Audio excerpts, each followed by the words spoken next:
মুস্তাফিজুর রহমানের বিকল্প খেলোয়াড়কে কিনল চেন্নাই সুপার কিংস। দর্শক, মুস্তাফিজুর রহমানের জায়গায় কোন বোলারকে কিনে নিল চেন্নাই সুপার কিংস। এবারের আইপিএলে রীতিমতো নিজেকে তুলে ধরেছিলেন মুস্তাফিজুর রহমান। তবে বাংলাদেশ ক্রিকেট বোর্ডের কারণে পুরো আইপিএল সিজন খেলা হচ্ছে না মুস্তাফিজের, যেখানে মুস্তাফিজের জন্য 30 এপ্রিল পর্যন্ত এনওসি ছিল।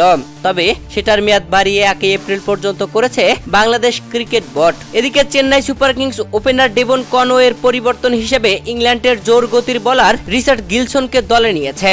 যেহেতু মে মাসের প্রথম থেকে মুস্তাফিজুর রহমানকে পাওয়া যাবে না, সে কথা মাথায় রেখে একজন বোলারকে পরিবর্তন হিসেবে বেছে নিল চেন্নাইয়ের টিম ম্যানেজমেন্ট। দর্শক, এবারের আইপিএলে মুস্তাফিজুর রহমান চেন্নাইয়ের হয়ে বাজিমাত বোলিং এ রীতিমতো তাক লাগিয়ে দিয়েছেন। আর তার জন্যই মুস্তাফিজকে পুরো আইপিএল সিজনে চেয়ে বাংলাদেশ ক্রিকেট বোর্ডের কাছে চিঠি পাঠিয়েছিল।